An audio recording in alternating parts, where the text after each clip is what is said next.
kindly allow to. Yes, this is Namaste. I'm Meenakshi Avasti. This is my formal introduction. Meenakshi Avasti. I'm a pranic healer first, face reader, palmistry.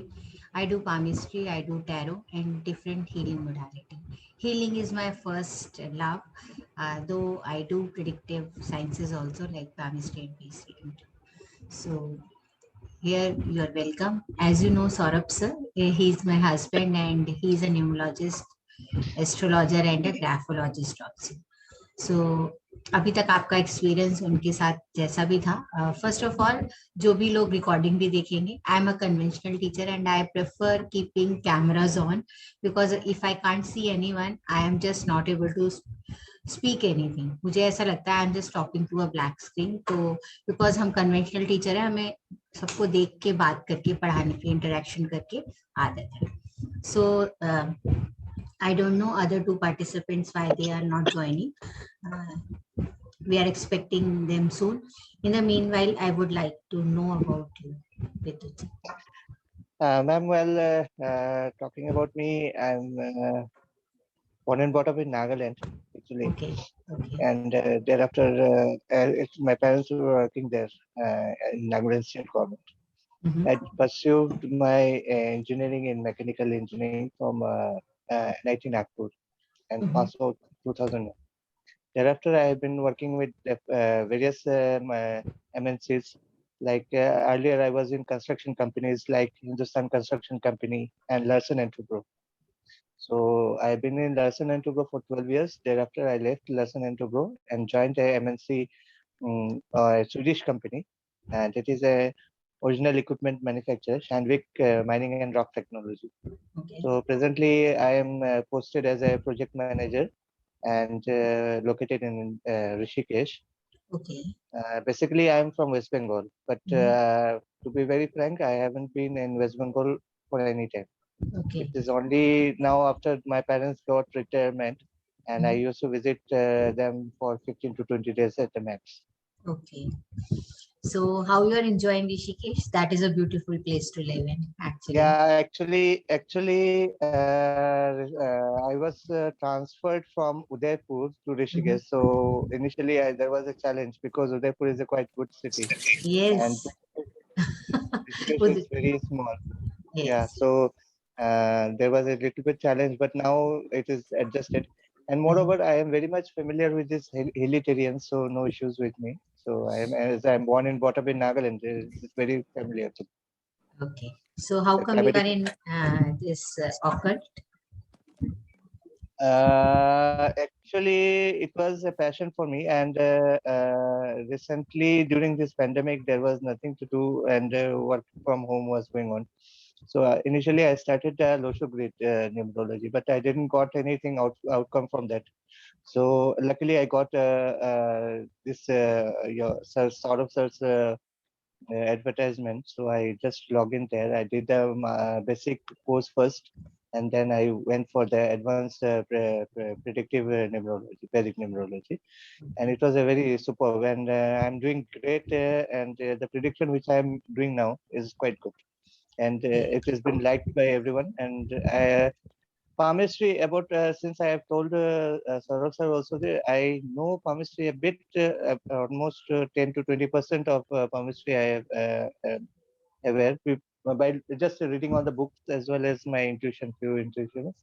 But I want to be perfect in this, so I was asking sir that when this course will start from very beginning, and luckily I joined now, and now after this I started even consulting few astrologer, but result which I am getting is means almost I'm not understanding what they are actually saying. So I will go for that astrology course also. Now basic has been registered, and advanced I'll do that advanced also.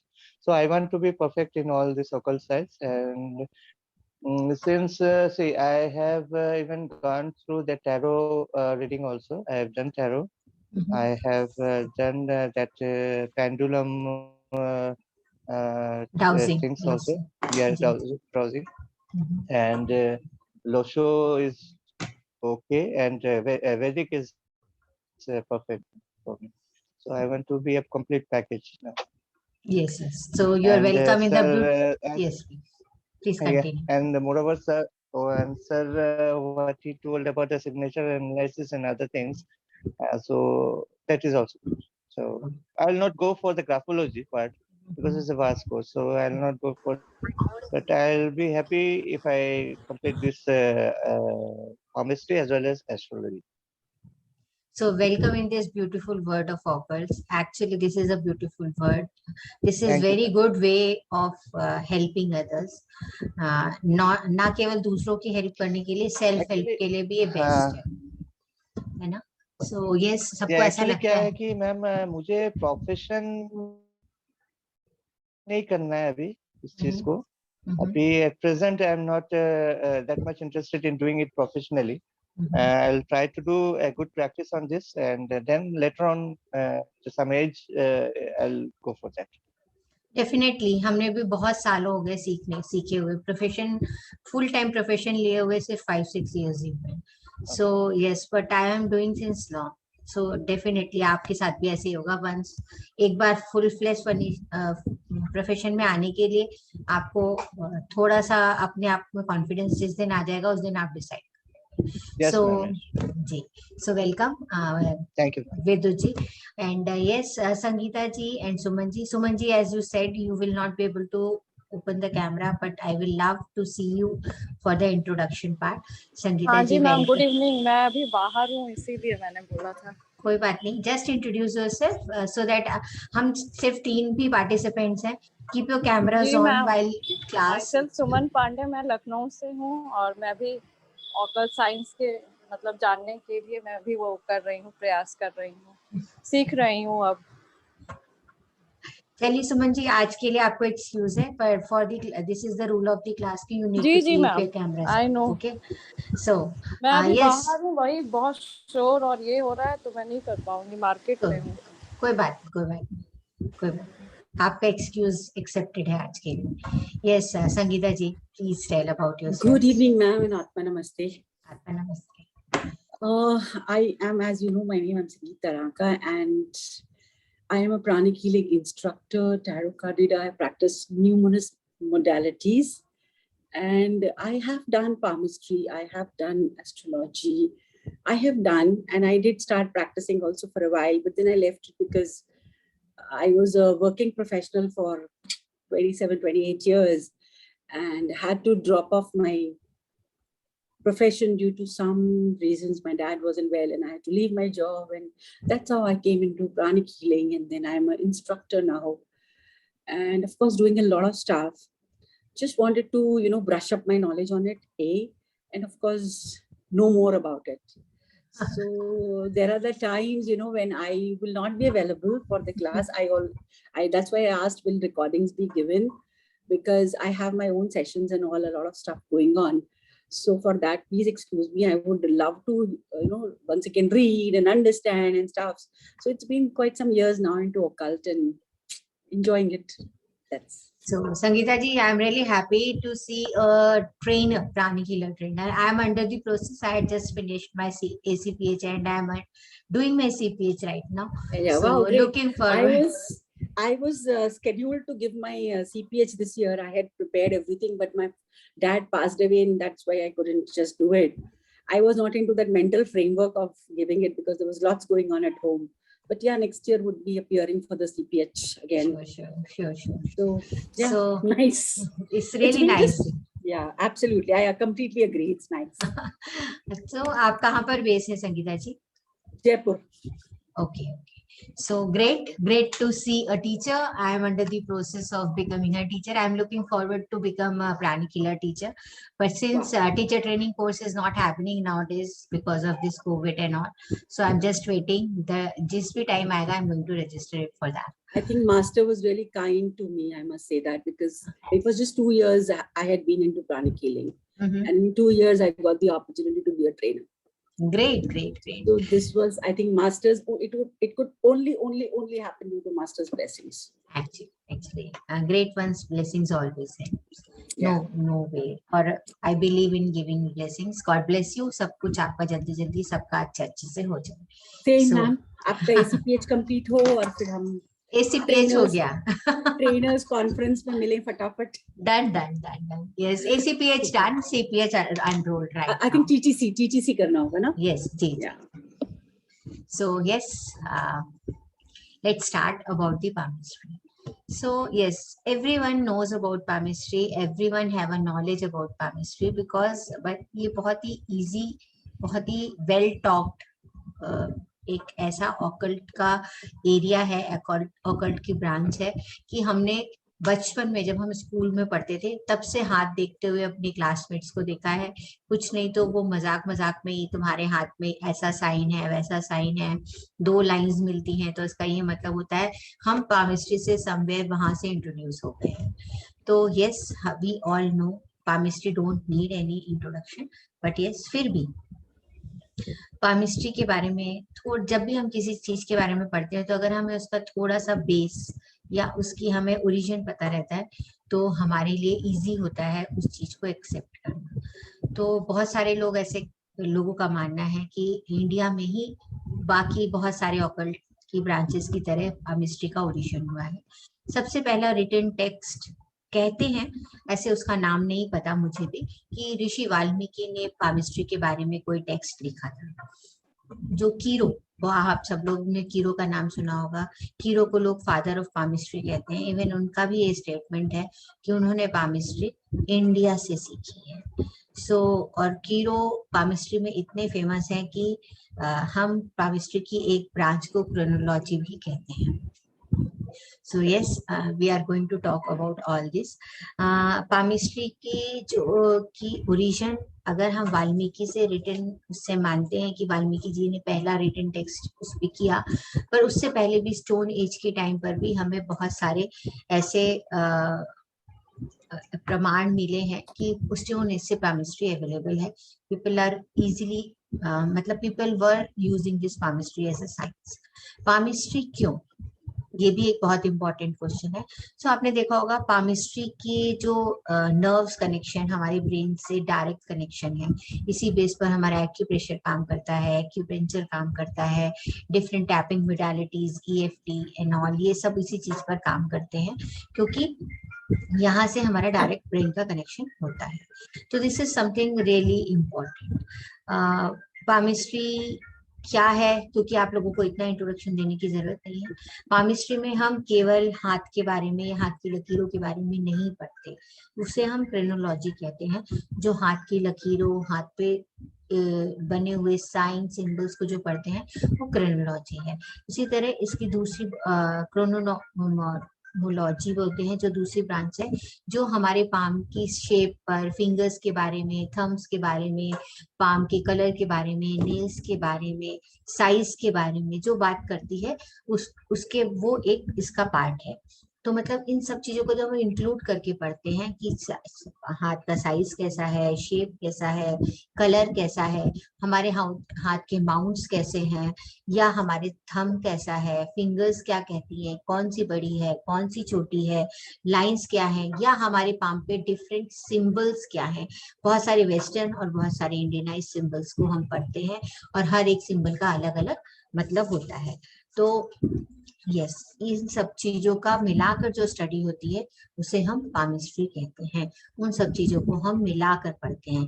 देखने में ऐसा लगता है कि इतनी छोटी छोटी सी lines हैं, इतनी छोटे छोटे से सिंबल्स हैं, हम इन्हें कैसे पढ़ेंगे, कैसे करेंगे, ये बहुत कॉम्प्लेक्स लगता है. बहुत सारे लोग कहते हैं हमें प्रिडिक्शन करने में बड़ी दिक्कत आती है क्योंकि हमें टाइम कैलकुलेट करने के लिए बहुत ही माइन्यूट जाना पड़ता है. करेक्ट, पर अगर आपके पास बेसिक और स्ट्रॉन्ग नॉलेज है और with the help of your intuition you are able to predict almost accurate events of the person, जैसा कि आप न्यूमरोलॉजी या एस्ट्रोलॉजी में कर पाते हैं. न्यूमरोलॉजी और एस्ट्रोलॉजी के भी जो एक्यूरेसी का परसेंटेज है वो 70 to 80% है और पामिस्ट्री का भी 70 to 80% है. This is actually a science followed by जो एक सर्टेन रूल्स फॉलो करती है, और अगर आप इसको अपनी इंट्यूशन के साथ कंबाइन करते हैं तो मार्वेलस रिजल्ट्स मिलते हैं। साइंस के बारे में ज्यादा बताने की जरूरत नहीं है, हम सब लोग लर्नेड हैं, आप सब लोग अच्छे से पढ़े लिखे और बहुत सारी चीजों की जानकारी रखते हैं। तो साइंस तो वही है जिसके बारे में हम सर्टेन टाइप के एक्सपीरियंसेस करते हैं, सर्टेन टाइप के रिजल्ट्स आते हैं, तो हम ये स्टेब्लिश करते हैं कि अगर हम ऐसा करेंगे तो ये रिजल्ट आएगा। तो वो हमारे काफी सालों की मेहनत, काफी सालों के सैंपल साइज के ऊपर किए हुए एक्सपेरिमेंट्स पर बेस होती है। तो yes, palmistry is a science which we use along with our intuition. Definitely जितने लोग भी occult में हैं, they understand the power of intuition. और अगर आपको इंट्यूशन के बारे में नहीं पता है, आई एम श्योर आप सबको पता है, पर फिर भी जस्ट अ पॉइंट में इंट्यूशन के बारे में कहना चाहती हूँ।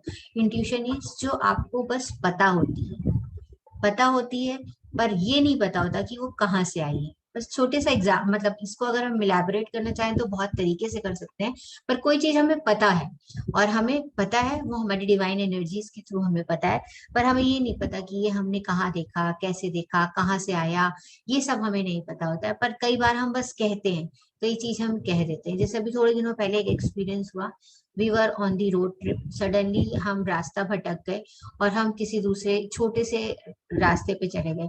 वहां पर एक बहुत बड़ा सा स्कूल था, एंड माय डॉटर सडनली से सेड, मम्मी मैंने इस स्कूल को पहले भी कहीं देखा है, ये तो मैं जानती हूँ, ये तो ये स्कूल है, इसमें ये बिल्डिंग मैंने पहले भी देखी है। She is such a small girl, पर डेफिनेटली उसने कहीं ना कहीं अपनी इंट्यूशन के थ्रू, कभी अपने ड्रीम्स में या अपनी एनर्जीज में कभी ना कभी उस चीज को देखा होगा, जो उसने उसको उस दिन देखकर पहचान लिया। तो इंट्यूशन का मतलब सिर्फ मुंह में जो आना बोल देना नहीं होता है। इंट्यूशन का मतलब होता है with a strong divine connection. अगर आपको कोई डायरेक्शन मिलती है किसी का हाथ देखकर, या कोई भी ऑक्वल्ट साइंस से प्रेडिक्शन करते वक्त, तो आप उसको फॉलो करते हैं, तो वो आपकी इंट्यूशन होती है। कुछ चीज जो आपका मन अचानक से कहता है कि ये ऐसा होगा, तो वो इंट्यूशन है, या इसके साथ ऐसा हुआ होगा, या फ्यूचर में ऐसा होगा, इस टाइप की जो चीजें होती है उनको हम इंट्यूशन।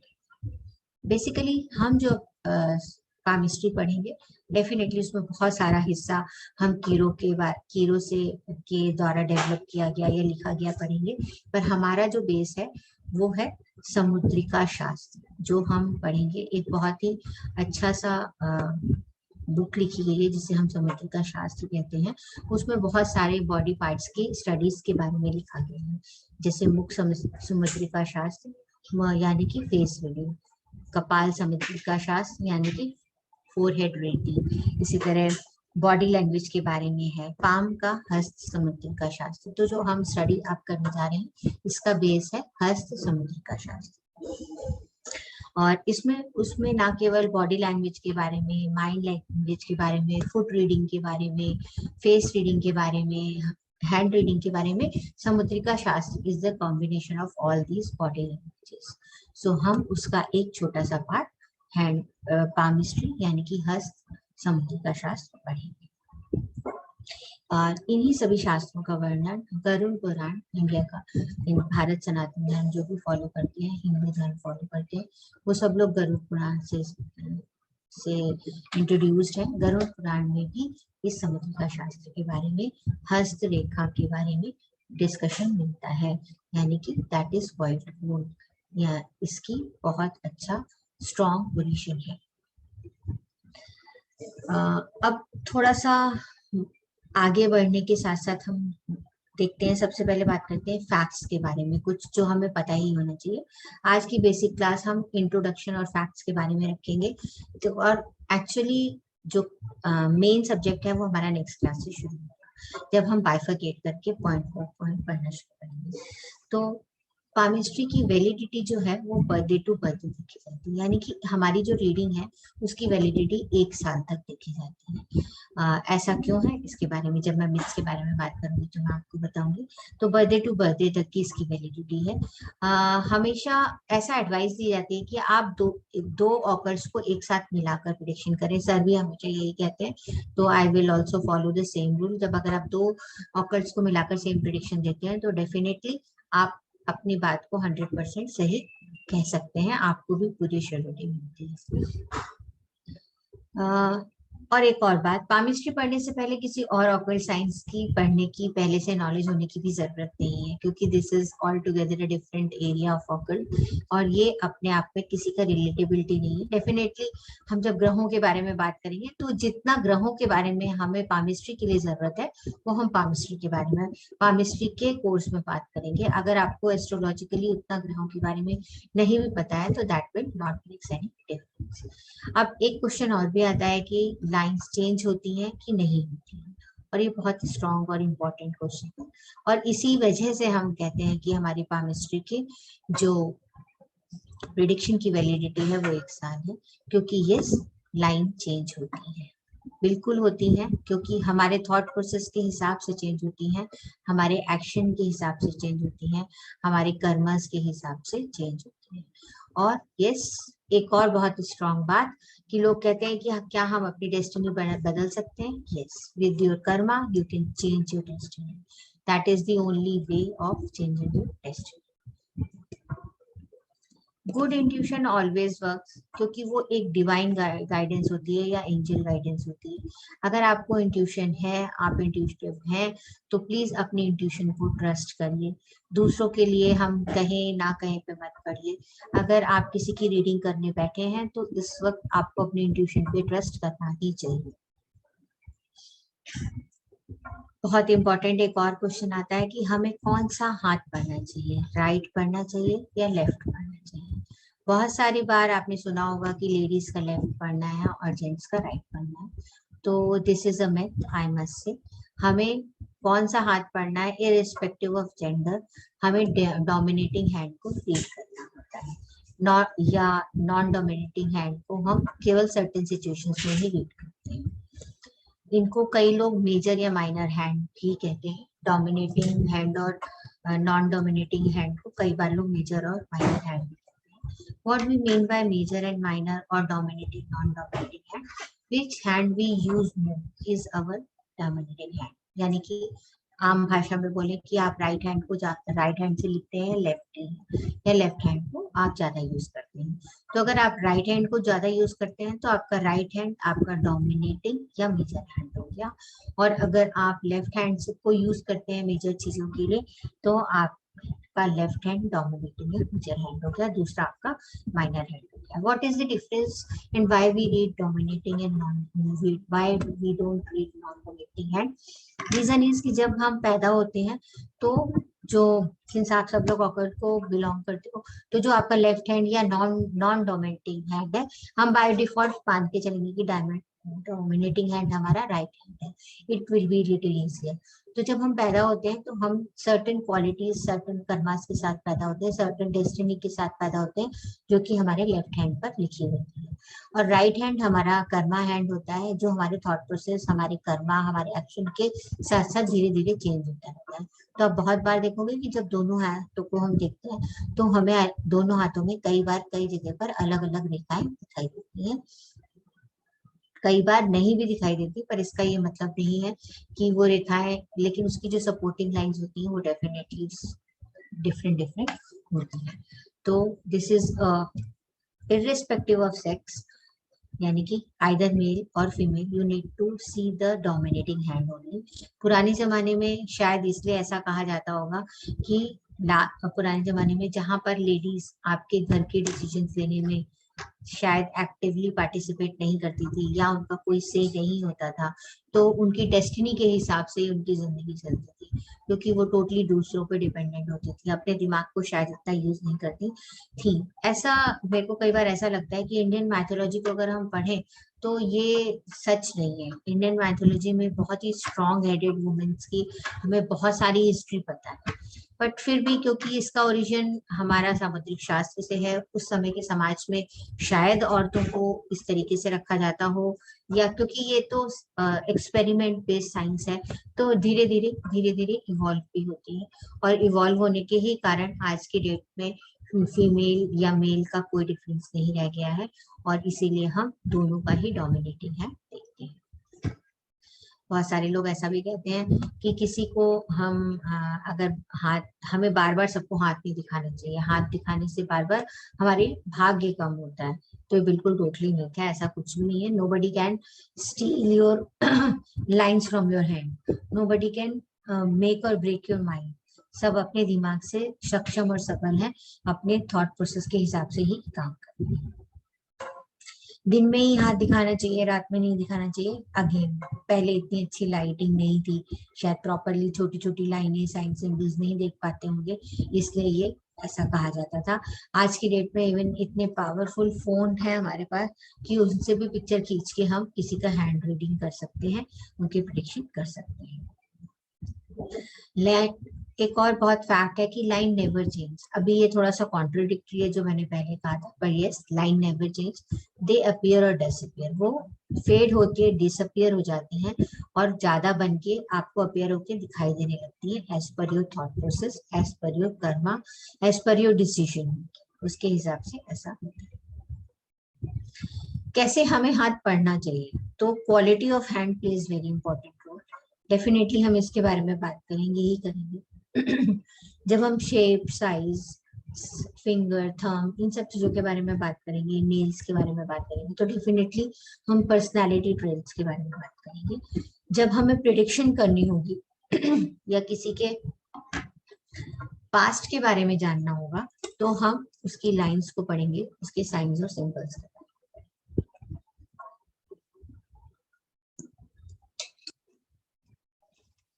वैसे तो अभी तक मैंने ऐसा कुछ भी नहीं बताया जो आपको ना पता हो या जिसमें कोई डाउट हो, पर फिर भी अगर आपको कोई ऐसा मिथ, कोई ऐसी बात हो पामिस्ट्री के बारे में पूछनी हो, तो please before we go ahead we can talk about that. Good. तो यस बोलिए प्लीज। ये जो आप जो बोले मिथ है, तो ये एक्चुअली हम लोग ने भी काफी सुना है कि लेफ्ट हैंड लेडीज का है एंड राइट हैंड जेंट्स का है। इवन जो मैं बोला था कि मैं 20% जानता हूँ, तो I was also doing the same practice. ठीक है। और दूसरी बात है वो डे और नाइट वाला कहानी, ये भी सुना था।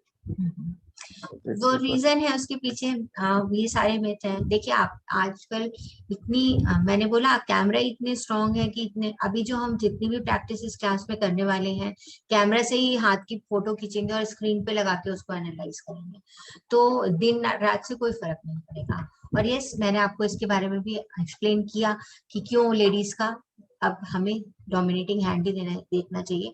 आज की डेट में चाहे अगर हाउस लेडी भी है, अगर वो वर्किंग नहीं भी है, तो भी उसके घर में क्या हो रहा है, बच्चे कौन से स्कूल में पढ़ेंगे, कौन सा मकान खरीदा जाएगा, से लेके छोटे से लेके बड़े डिसीजंस में वो पार्टिसिपेट करती है। वो मेंटली उतनी ही डेवलप्ड है और अपने प्रैक्टिकल और इमोशनल माइंड को पूरे बैलेंस में यूज करती है। तो डेफिनेटली इररिस्पेक्टिव ऑफ जेंडर हम सबका डोमिनेटिंग हैंड ही देखेंगे।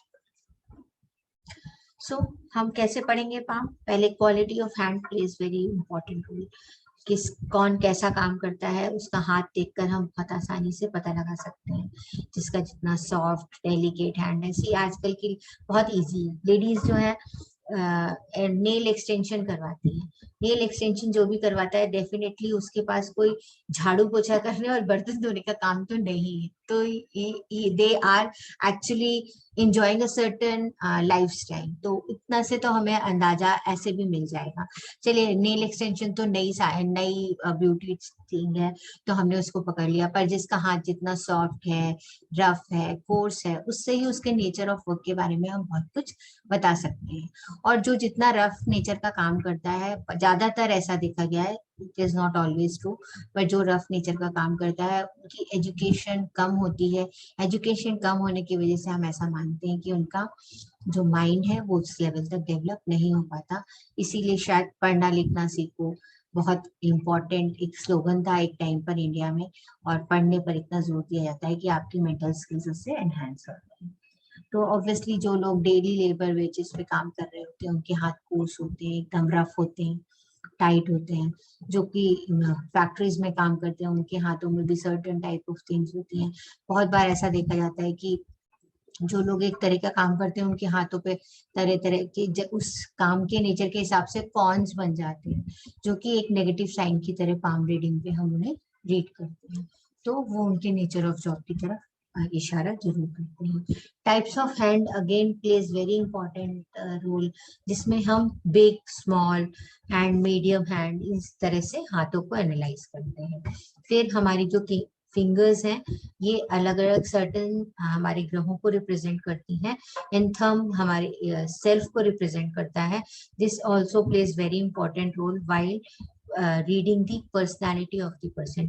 Why it is important to read the personality of the person first before even doing the reading is कि आप उस बंदे को उसकी पर्सनालिटी के हिसाब से जज कर सकते हो। सी जज फॉर नॉट जजिंग कि वो हमारे लिए किस प्रॉब्लम के लिए आया है, या वो ऐसा है उसकी लाइफ में या वैसा चल रहा है, इसलिए कि हमें पता चल जाए कि किस तरह की सोच का बंदा है, उसी तरीके से हम उससे अपनी बात कहला पाए, बता पाए, उसको समझा पाए उसकी लैंग्वेज में। क्योंकि बेटर कम्युनिकेशन के लिए किसी की पर्सनालिटी ट्रेट्स अगर हमें पता होते हैं तो it is always better to communicate, it is always easy to communicate with that person. तो इसलिए पर्सनालिटी ट्रेट पता होने की बहुत ज्यादा इम्पोर्टेंस है।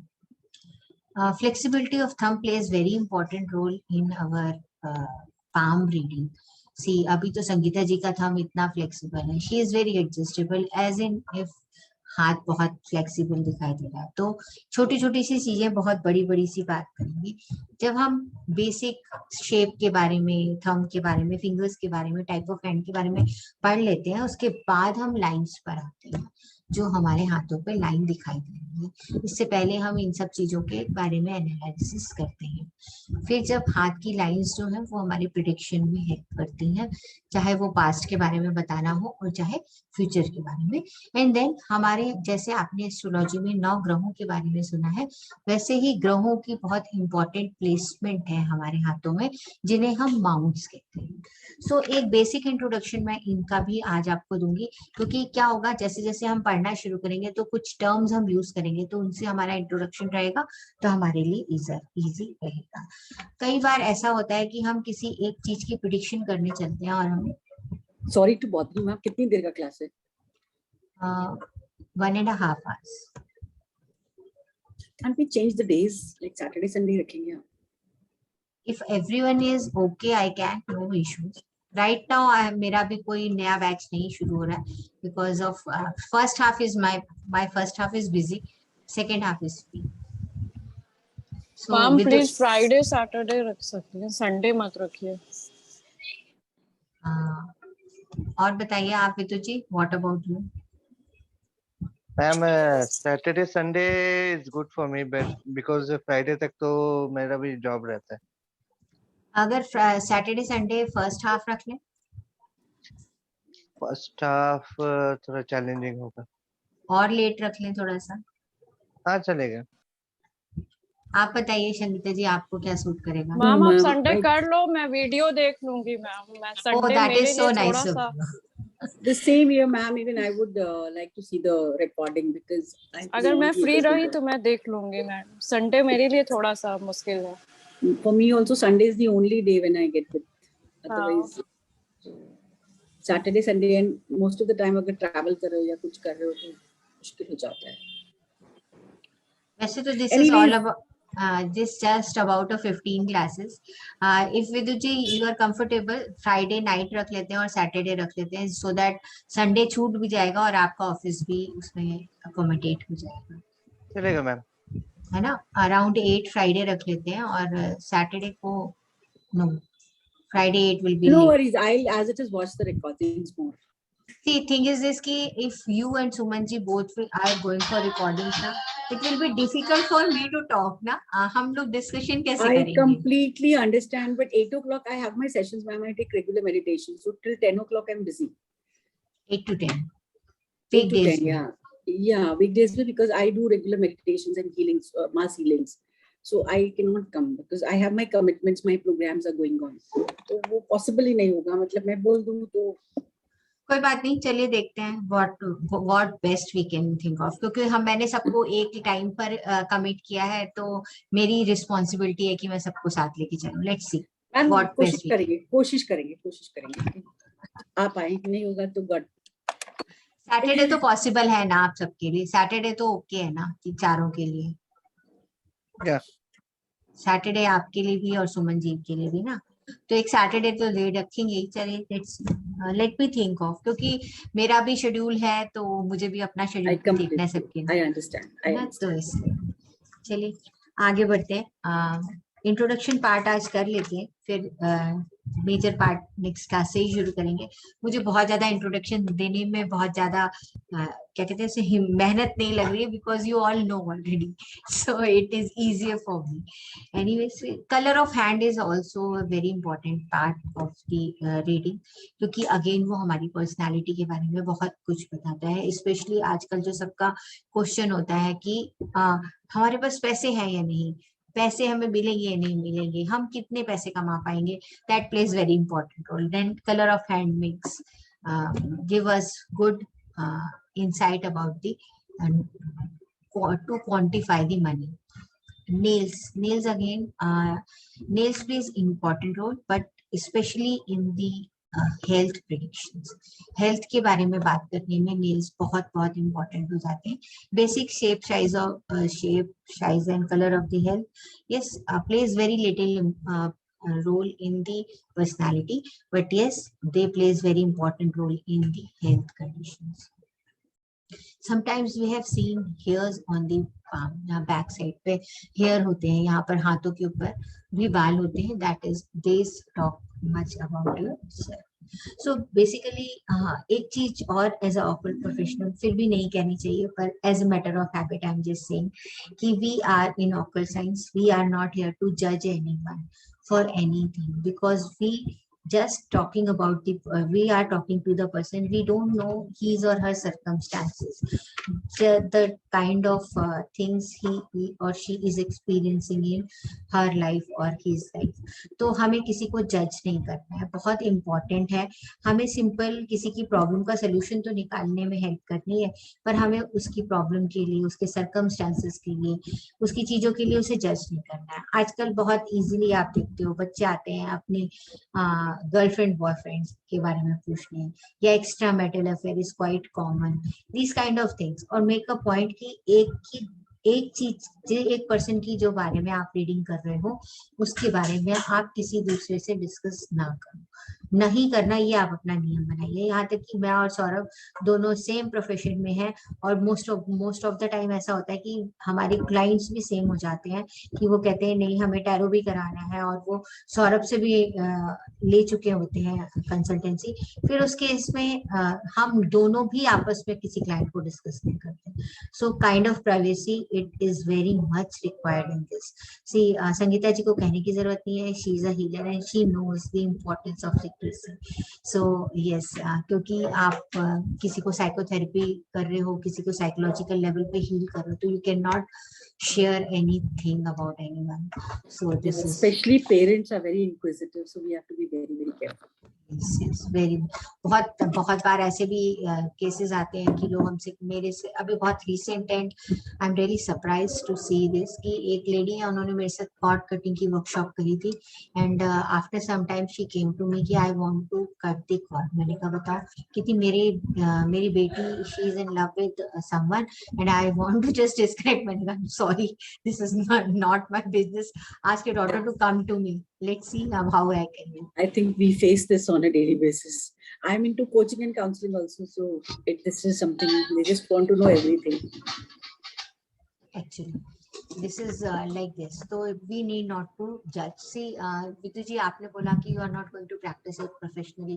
Even if you are not practicing it right now, you are doing it for your family and friends. This is your responsibility to keep this secrecy.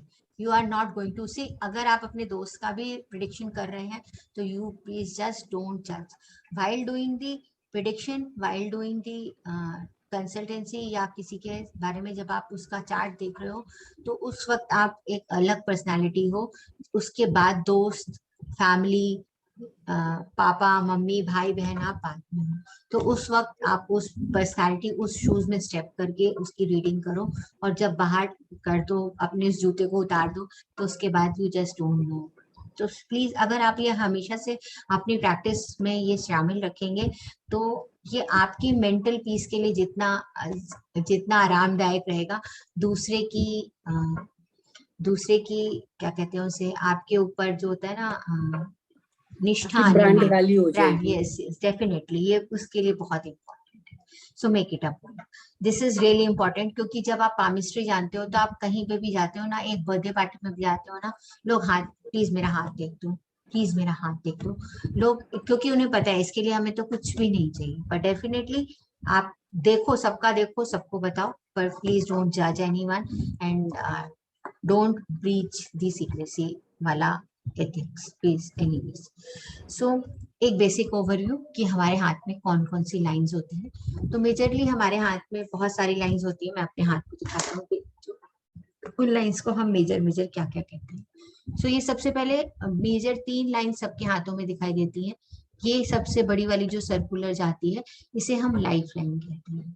सो ये life line खाली हमारी कितनी लंबी उम्र होगी इसके बारे में बात नहीं करती है, इसके साथ साथ ये हमारे लंबी हो कितनी उम्र है, इसके साथ साथ ये हमारे चाइल्डहुड के बारे में बात करती है, ये हमारे स्टैंडर्ड ऑफ लिविंग के बारे में बात करती है, ये हमारी बीमारियों के बारे में हमें बताती है, और प्लस ये हमारे फादर के बारे में बात करती है। कई बार फादर और हमारे रिलेशन के बारे में बात करती है, कई बार फादर की तबीयत के बारे में भी हमें यहाँ से पता चल जाता है। हमारे पिताजी के साथ कैसे संबंध रहेंगे, बचपन में कैसे संबंध थे, हमारे पिताजी हमारा सपोर्ट करते हैं या नहीं करते हैं, इस तरीके की बहुत सारी बातें हम इस लाइफ लाइन से देख सकते हैं।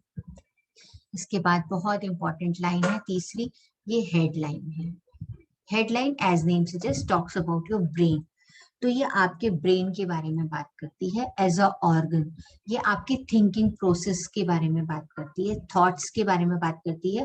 This is a combined line for our subconscious and conscious mind. और ब्रेन एज अ ऑर्गन के बारे में बात करती है, plus this line represent your mother, आपकी बायोलॉजिकल मदर को ये रिप्रेजेंट करती है।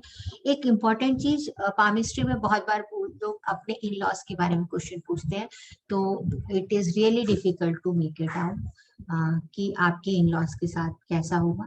कुछ लाइन्स हैं जो रिलेशनशिप या हमारे इन लॉज की लाइन्स कही जाती हैं, बट लेट्स सी हम उसमें से कितना निकाल सकते हैं। एज वी ऑलवेज से कि आपकी कुंडली आपके बारे में बात करती है, आपका न्यूमरोस्कोप या आपकी ग्रिड आपके बारे में बात करती है, तो पामिस्ट्री में आपकी पाम आपके बारे में ज्यादा बात करती है, दूसरों के बारे में कम बात करती है। इसके बाद एक तीसरी लाइन है जिसे हम हार्ट लाइन कहते हैं। As name suggests, this represent the emotions. See, emotions के लिए हम माउंट्स भी देखते हैं, पर ये हमारे इमोशंस को रिप्रेजेंट करती है। इमोशंस हमारे लव को रिप्रेजेंट करती है। सी, लव का मतलब खाली स्पाउस या गर्लफ्रेंड बॉयफ्रेंड या अपोजिट सेक्स से रिलेटेड लव नहीं है। This line talks about our love interest in various things, even in spirituality, with kids, with society, with the friends and family. Every emotion as such as a love के बारे में बात करती है, ये हमारी फीलिंग्स के बारे में बात करती है, और ये हमारे हार्ट ऑर्गन के बारे में बात करती है। इसके बाद फेट लाइन आती है, and yes, with the grace of God I have a beautiful fate line. As you can see this is a fate line. इसे हम कई बार लाइन ऑफ सैटर्न भी कहते हैं, क्योंकि ये सैटर्न फिंगर के नीचे आती है। तो fate line plays very important role, as you both knows numerology, destiny number of your hand. So this is such an important line. You can predict any event with the help of this fate line. जब हम event की predictions के बारे में बात करेंगे तो हम लाइनों के बारे में पढ़ के, सारी चीजों को पढ़ने के बाद आखिरी में फेट लाइन देखेंगे कि उस फेट लाइन हमें क्या बताती है, उस पॉइंट ऑफ टाइम पे फेट लाइन हमें सपोर्ट कर रही है या नहीं कर रही है। So yes, this is very important line. Actually इसको करियर लाइन भी कहते हैं, ये फुलफिलमेंट ऑफ डिजायर्स की लाइन भी है, एक्चुअली ये आपकी डेस्टिनी लाइन भी कई लोग इसको कहते हैं। इसके बाद एक और लाइन आती है जो यहाँ पर हमारी सन या अपोलो फिंगर के नीचे होती है, जिसे हम सन लाइन कहते हैं।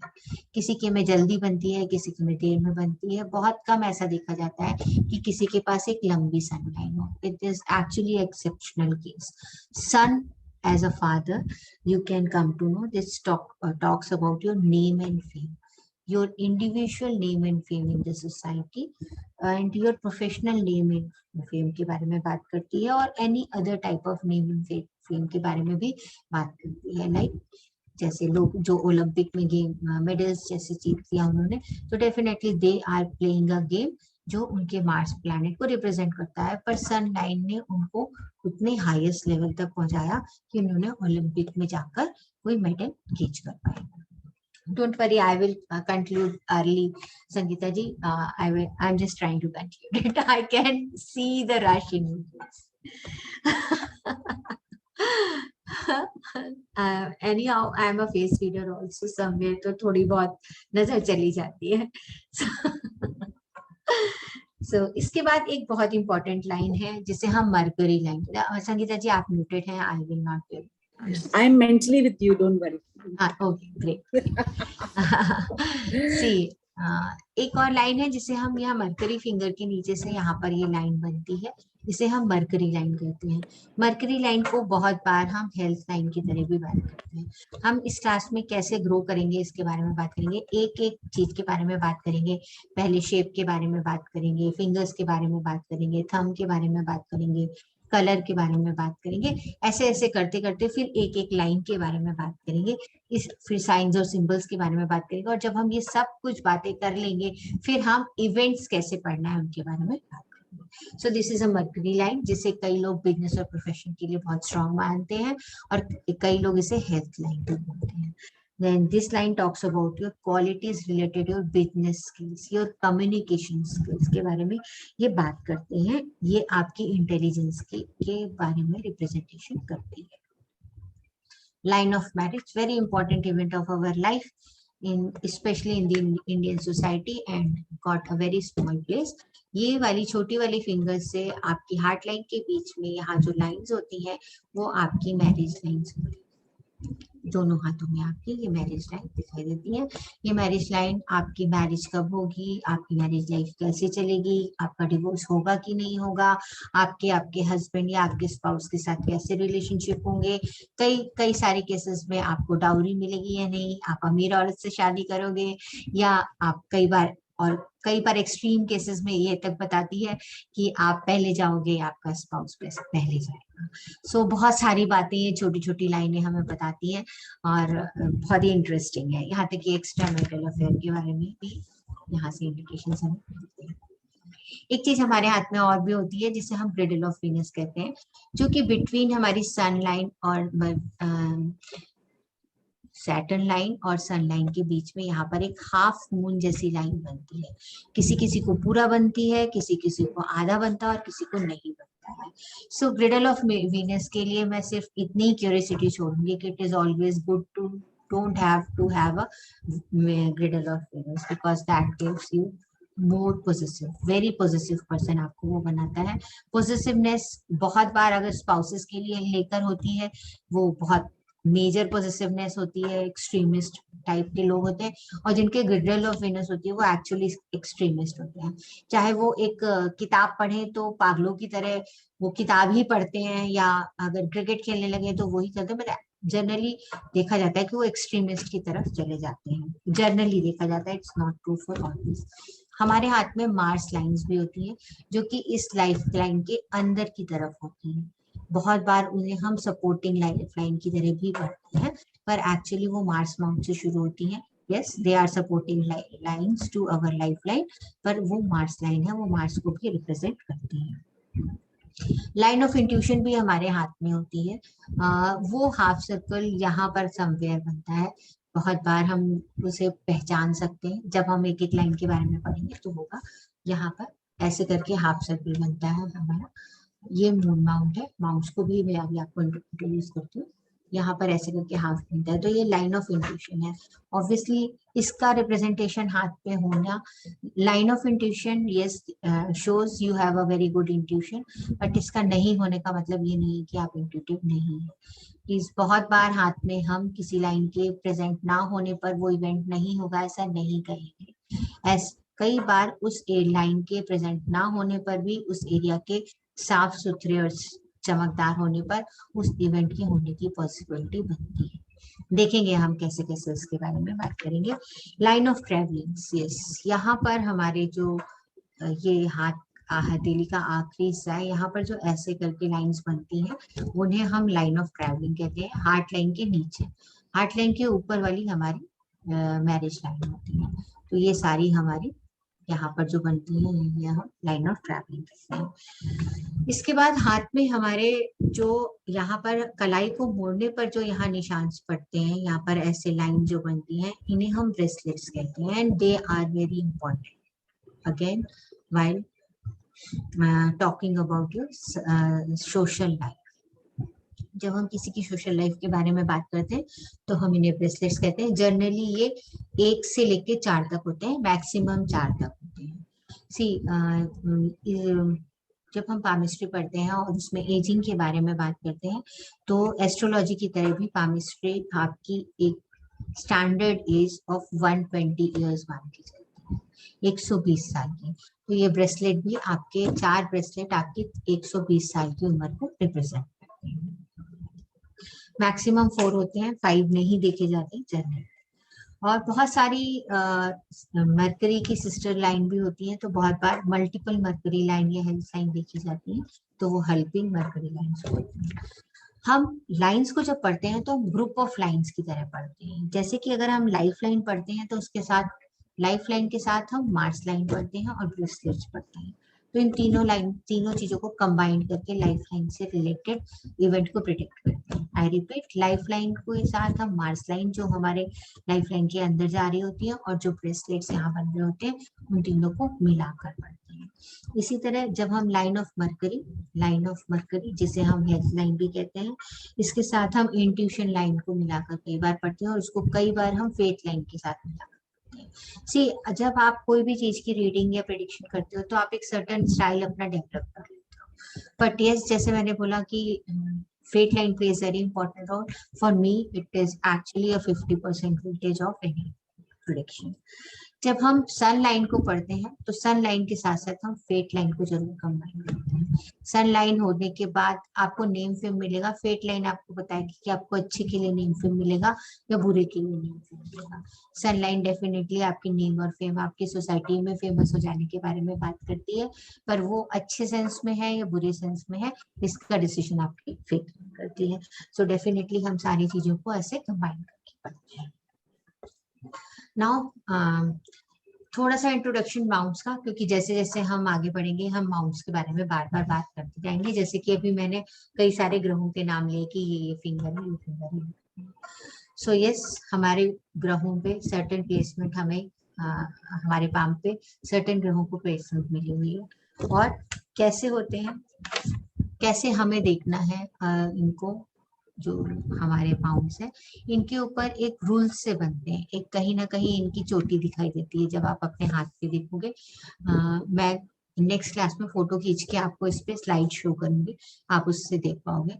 तो वो होते हैं, ये ऐसा जरूरी नहीं है, इनको प्लेसमेंट जो मिली है वो वहीं पर है। सबसे पहले इंट्रोडक्शन। सो जो हमारी फर्स्ट फिंगर के नीचे वाला ये वाला जो एरिया है इसे हम जुपिटर माउंट, ये हमारा जुपिटर माउंट है।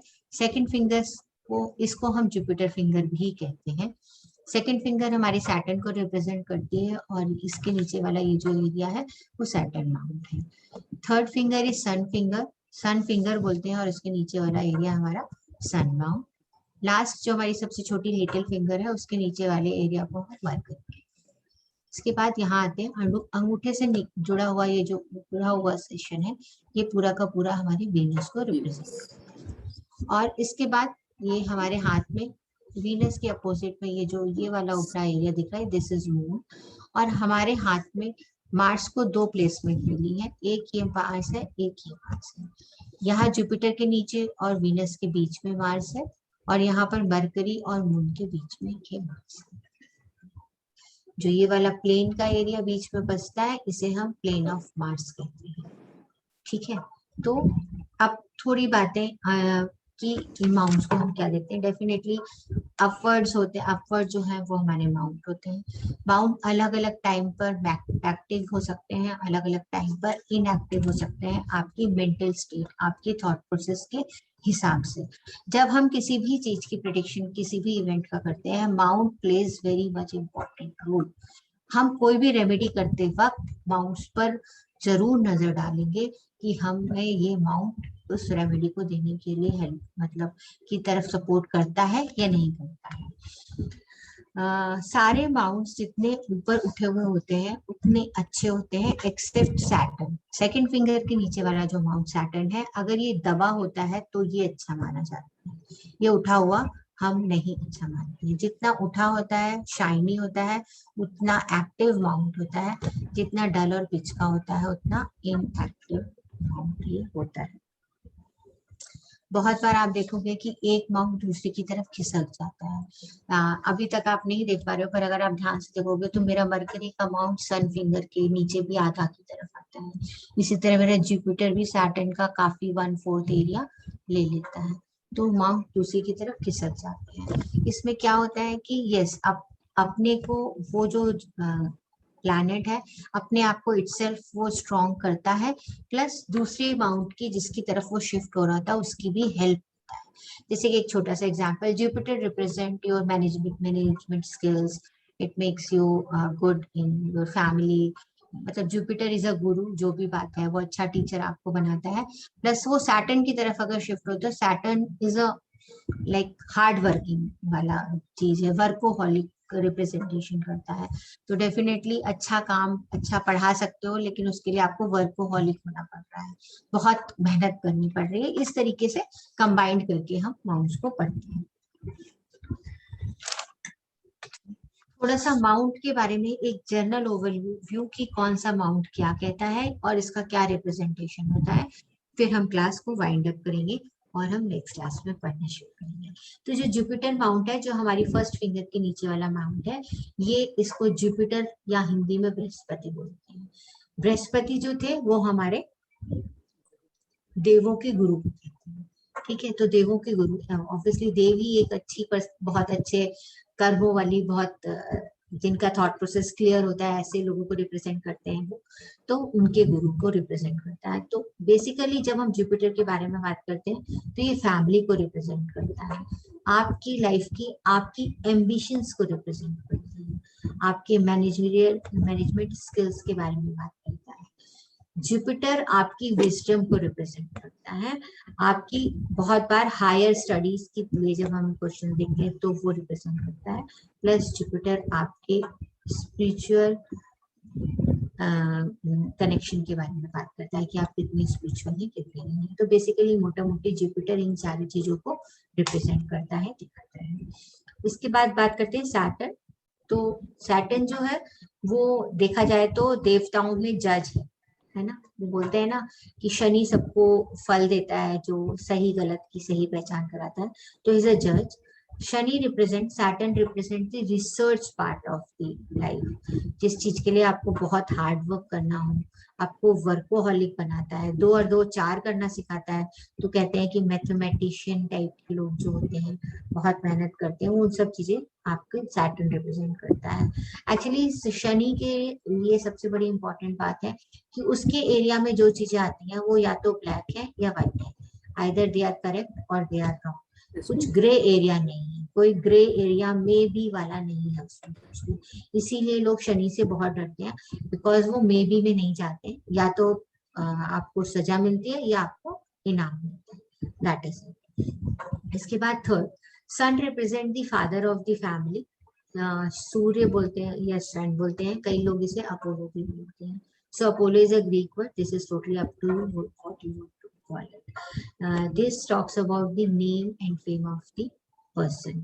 अथॉरिटी के बारे में बात करता है, अथॉरिटेटिव नेचर के बारे में बात करता है, फादर फिगर के बारे में बात करता है, गवर्नमेंट के बारे में बात करता है, गवर्नमेंट हु कैन रूल, ठीक है। तो बहुत बार ऐसा होता है कि ये आपकी क्रिएटिविटी के बारे में भी बात करता है, स्टेटस के बारे में आपके बारे में बात करता है, स्टेटस।